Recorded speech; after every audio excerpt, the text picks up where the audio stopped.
เป็นใบบุญส่งขึ้นเมื่อเมืองพาสาธุสาธุสาธุอาโมทามิ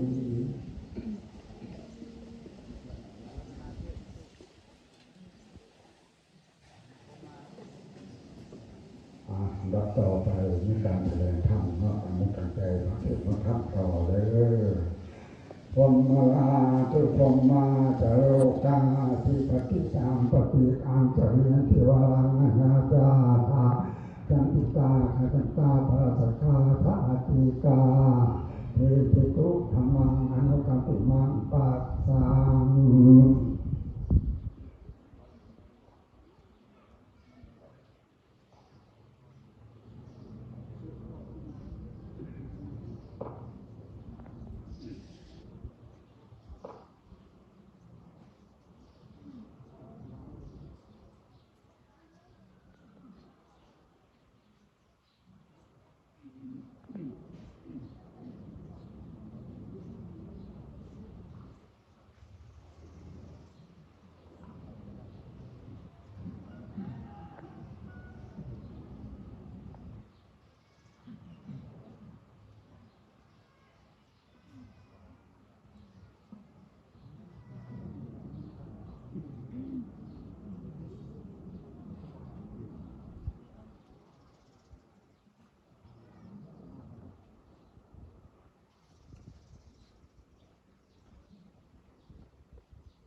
ใส่เสียงกล่าว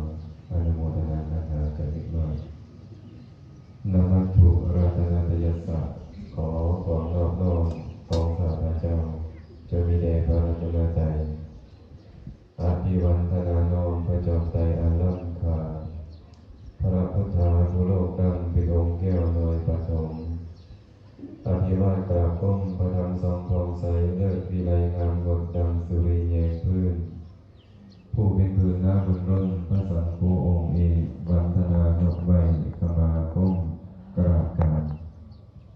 ขอถวายความเคารพพระอาจารย์ดีจันทปัญโยผู้เป็นประธานสงฆ์ในสถานที่นี้ตลอดถึงเพื่อนสาธมิกทุกองค์ทุกองค์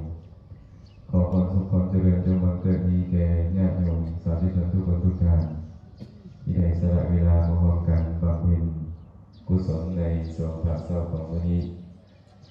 แล้วต่อไปพวกเราตั้งใจฟังธรรมด้วยความเคารพสุจิงปณิตังกะเรนะกัปปิยัมปะนะโภชนังอภินหังทถาติธานานิสุเขเตสุบรมจาริสุ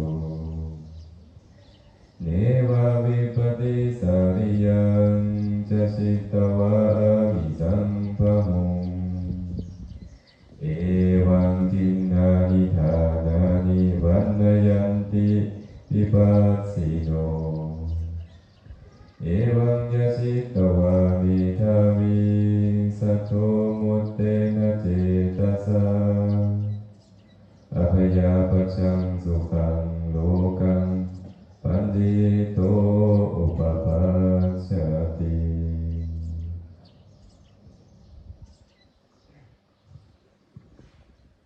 มณีกามาฮอดมาถึงมัดหายโศกบ้านห้วยเมืองไกรสอนพรหมวิหารแขวงสวรรณเขตก็เป็นเมื่อสุดท้ายที่ครูบาอาจารย์จะได้เดินจาริกเนื่องจากว่าโครงการจาริกนั้นได้ออกเดินทางมาจากพระธาตุดอยเวียงจันทร์ก็สู่พระธาตุอินทร์ก็ได้มาปิดโครงการโดยที่วัดพระธาตุอินทร์แต่กิจกรรมยังบ่จบเนื่องจากกิจกรรมต้องดำเนินต่อก็คือมาฮอดบ้านห้วยแล้วก็จะเดินทางไปปฏิบัติธรรมสุดท้ายอีก3 มื้อหรือ4รักษาเมืองคำเกิดและตั้งแต่วันที่9 ฮอดวันที่11 12มื้อนี้พวกเราชาวบ้านห้วยก็ได้พร้อมคิดพร้อมใจกันมาอุปถัมภ์พระเจ้าประสงค์และตั้งแต่เมื่อวานในทางเดินเป็นกระบอกเนาะในทางสมบูรณ์สิริปัญโยเพิ่นว่าโอ้ในบ้านห้วยนั่นดีดีหลายตอนเราเข้าสู่พระเจ้าประสงค์พวกอาตมาเดินเท้ามายางมาตั้งแต่ภาคเศร้าตรงแหละในทางจะเป็นย่างมาพอตักบาตรเป็นย่างมาฮอด2-3 โมงหมดเลยเจ้าที่ว่า4 โมงเป็นยังสาวยางโอ้โหไว้แต่จะเป็นวินนะมันบอกขึ้นรถก่อนเพิ่นละ60เนาะเอา30 บาท40เป็นโมยก็เป็น60ครับเดี๋ยวกะว่าเพิ่นก็เลยขึ้นรถก่อนขึ้นรถแล้วกันครับบอกกันกลับพูดได้มาบ้านห้วยกันมานอนขอนวดไม่มีก่อนนอนในขอนวดแล้วก็บอกมาฝากมาฝังให้พักในเสาอยู่นี่ก็ได้อาศัยในทางจนประสานงานให้นับตั้งแต่เข้ามาเขตสวัสดิ์เขตก็ได้ระยะทางในเป็นอะไรเนาะไปต้อนรับขอบโซ่อำนวยความสะดวกบอกออกคนญาติโยมให้ช่วยกันดูแลให้ช่วยกันแต่ประพฤติปฏิบัติธรรมนะเพื่อนจะมาหาบ้านห้วยเพราะอาตมาอยากเรามาโอ้ประทับใจในบ้านห้วยเนาะเต็มเลยเป็นตอนหักขับสูงงานประมาณในปากหอพูดทางศีรษะไตกระพากันล้างข้าวล้างตีในเบื้องปล่อยให้สิ่งต่างๆอีกวันนี้ต่อไปเจ้าประสงค์ทรงเป็นเรื่องที่น่ายกย่องน่าสรรเสริญเมื่อคืนนี้ก็มาฟังกันทำกันหลายคนจน11 โมงไปก็มาฟังทำกันเมื่อนี้ก็ยังพร้อมเพียงหน้ากันมาตักบาตรใจบาตรพระเจ้าประสงค์อาจารย์อาตมาก็จะนำธรรมะเล็กน้อยมาเป็นธรรมะบรรณาการเป็นของฝากของต้อนกันแล้วกันพระผู้มีพระภาคเจ้าในสมัยที่ประทับอยู่วัดพระเชตวันอารามของท่านอนาถบิณฑิกาเศรษฐีอยู่ที่เมืองสาวัตถีในสมัยนั้นนะพระองค์ได้ตรัสกับท่านอนาถบิณฑิกาเศรษฐีอนาถบิณฑิกาเศรษฐีของเป็นพ่อเพิ่นผู้จักอนาถบิณฑิกาเศรษฐีกันบ่นี่นะเคยได้ยินชื่อมันบ่อนาถบิณฑิกาเศรษฐีชื่อนะได้มาจากคุณธรรมของเพิ่นชื่อแท้ของเพิ่นคือสุทัตตะชื่อว่าสุทัตตะแต่ว่าชื่อว่าอนาถบิณฑิกาเศรษฐีได้มาจากคุณของเพิ่นเพราะเหตุที่เพิ่นนี่นะเป็นเหมือนกับก้อนข้าวของคนอนาถา ปิณิกะแปลว่าผู้เป็นก้อนเข้าอนาถาแปลว่าคนอนาถาเศรษฐีผู้เป็นเหมือนกับก้อนเข้าของคนอนาถาผู้ใดเข้าไปหาเศรษฐีผู้นี้ผู้อิ่มกลับไปบ่มีตอนนี้กินข้าวกินน้ำอิ่มกลับไปเพิ่นไม่ได้ซื้อตามคุณธรรมของเพิ่นเมื่อหนึ่งเพิ่นได้เดินทางไปค้าขายอยู่เมืองราชคฤห์ได้ไปพักนำสหายของเพิ่นคือราชคฤห์เศรษฐีพอไปพักไปเห็นเศรษฐีกำลังโกนควายในการจัดแจงสิ่งต่างๆก็เลยคิดว่าเศรษฐีคนนี้จะบูชายันบ่สมัยนั้นบ่ทันมีพุทธศาสนาเนาะหรือว่าพระเจ้าพิมพิสารจะมาเฮือนเราบ่เราคือว่าจัดทานอย่างยิ่งใหญ่แท้ก็เลยถามสหายตัวสิบูชาสัญญาใหญ่บ่หรือว่าพระเจ้าพิมพิสารจอมทัพเสนามาคนนี้จะต้องมาสู่บ้านสู่เรือนของตัวบ่เราก็บอกโอ้บ่แม่นดอกเอาบ่ได้บูชาอย่างนี้ฮะพระเจ้าพิมพิสารจอมทัพเสนามาคนก็บ่ได้เข้ามาอาคารสั้นเจ้าให้อีหยังคือว่าจัดแจงเข้าของหลายแท้เราก็เลยบอกว่าพระผู้มีพระภาคเจ้าคือพระพุทธเจ้าอุบัติขึ้นมาในโลกนี้ข้าพระเจ้านี่จัดเตรียมอาหารบางข่าวรอท่าถวายพระเจ้าพระพุทธเจ้าท่องด้วยที่ผู้ทรงมูแห่งพระทรงเป็นพันได้ก็ทำไปนั่นไปตัวตัดขอบป่าอาหารเต็มเลย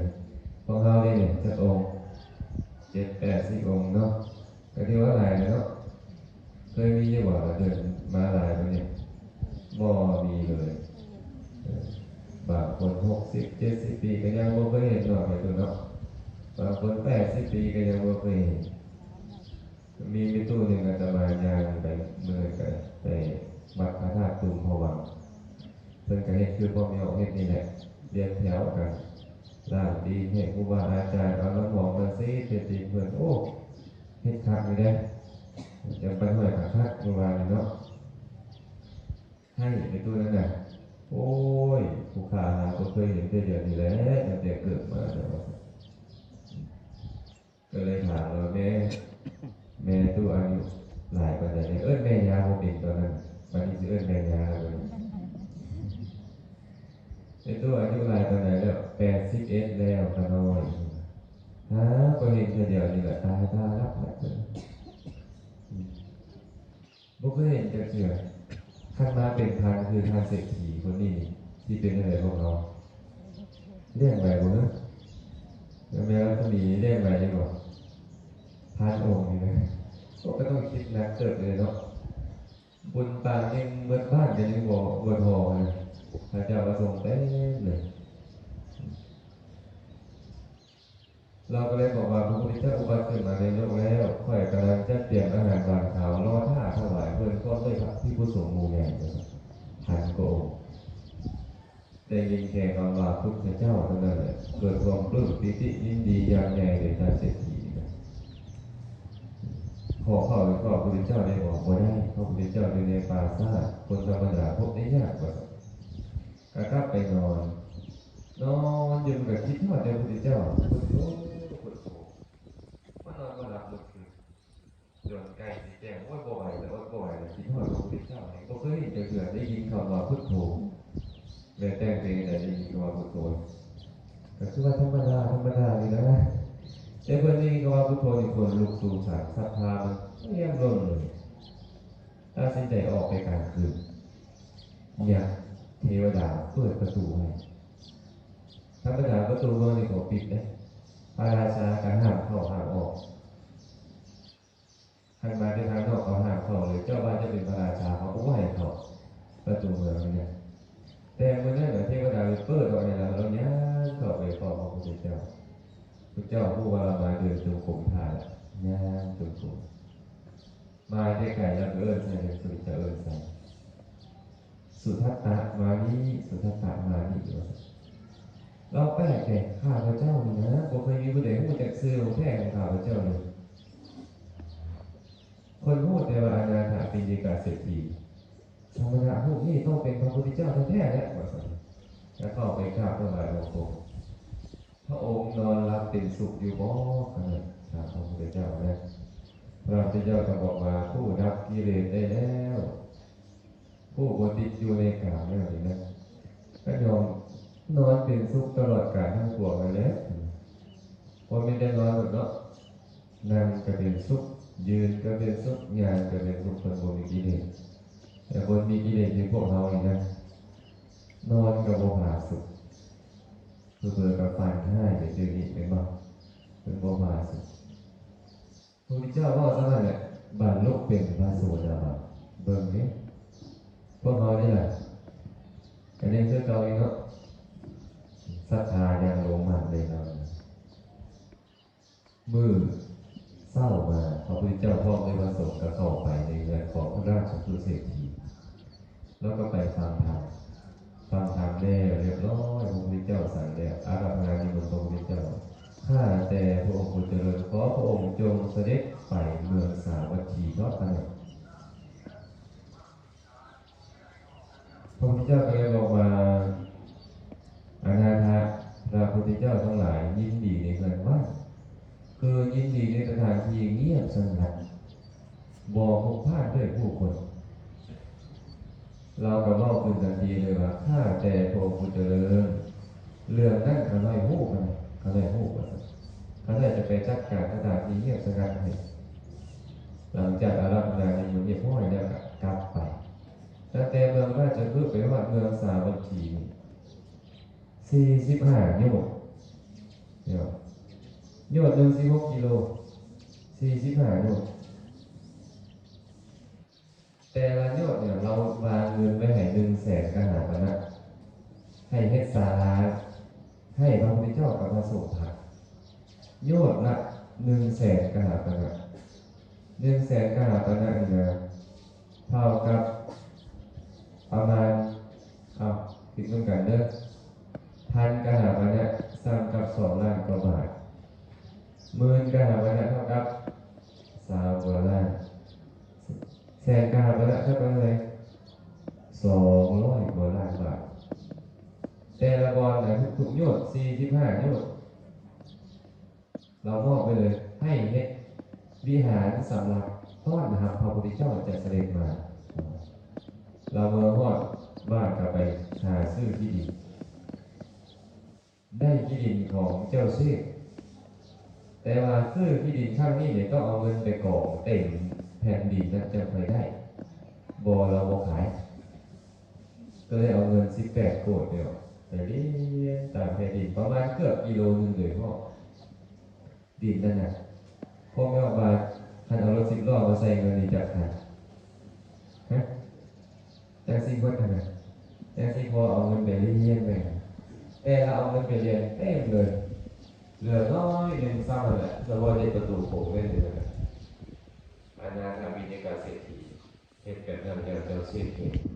ผู้สิขายนะก็เลยมาขอว่าพระเศรษฐีให้ค่อยขอความสักแต่ก่อนเห็นทุกประตูเนี่ยค่อยขอความวันนี้ประตูโผล่เนี่ยแต่ว่าใส่ซื้อเขาได้บอกกันอันที่ก็ภาษาบ้านเราคือเพื่อนเทศศาลาเราแบบไงออกทั้ง10,000 กีบขอให้ใส่ซื้อตัวเองเป็นบอลในบ้านห่วยเนี่ยฮะก็สิบ่เป็นเนาะใช้ดอกเท่านั้นแต่ว่าองค์นั่นเป็นองค์ท่านเศรษฐีก็เลยคิดว่าท่านเจ้าเศรษฐีเนี่ยเราเป็นเสื้อสายกษัตริย์ท่านมาเลื่อมใส่ในศาสนานี้ให้ได้ศาสนากันเจริญตกลงให้ใส่ซื้อเจ้าให้ใส่